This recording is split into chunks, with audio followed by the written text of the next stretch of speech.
Hello everyone, ಹೇಗಿದ್ದೀರಾ ಎಲ್ಲರೂ? Welcome to my third money vlog.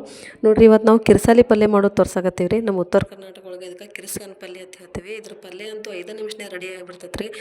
ಸೊಪ್ಪು ತೊಗೊಂಡು ನಾವು ಸರಿಯಾಗಿ ತೊಳ್ಕೊಂಡು ಆಮೇಲೆ ಅದನ್ನ ಕ್ಲೀನಾಗಿ ಕಟ್ ಮಾಡಿ ಇಟ್ಕೋಬೇಕು ರೀ. ಆಮೇಲೆ ಏನಿಲ್ಲ, ಸ್ವಲ್ಪ ಉಪ್ಪು ಮೆಣಸಿನ್ಕಾಯಿ ಖಾರಕ್ಕೆಲ್ಲ ಜಜ್ಕೊಂಡು ಬೆಳ್ಳುಳ್ಳಿ ಹಾಕಿ ಆಮೇಲೆ ಅದು ಹಸಿ ಖಾರದ್ದು ಒಗ್ಗರಣೆ ಕೊಟ್ಟು ಆ ಪಲ್ಯ ಹಾಕಿ ತಾಳಿಸ್ಬಿಟ್ರೆ ಆಯ್ತು ನೋಡಿರಿ. 5 ನಿಮಿಷನ್ಯಾಗ ಕಿರ್ಸಾಲಿ ಪಲ್ಯ ರೆಡಿ ಆಗಿಬಿಡ್ತೈತೆ ರೀ. ನಮ್ಮ ಉತ್ತರ ಕರ್ನಾಟಕ ಒಳಗೆ ನಾವು ಈ ಥರ ಪಲ್ಯ ಮಾಡ್ತೀವಿ ರೀ. ಬಿಸಿ ಬಿಸಿ ರೊಟ್ಟಿ ಜೊತೆಗೆ ಇದು ಮಸ್ತ್ ಕಾಂಬಿನೇಷನ್ ರೀ. ನೀವು ಈ ಪಲ್ಯಗೆ ಏನಂತೀರಿ ಅದನ್ನು ಕಮೆಂಟ್ ಮಾಡಿರಿ. ಹಾಗೂ ಇದ್ರ ಪಲ್ಯ ಹೆಂಗೆ ಮಾಡ್ತೀರಿ ಅದನ್ನೊಂದು ಹೇಳ್ರಿ.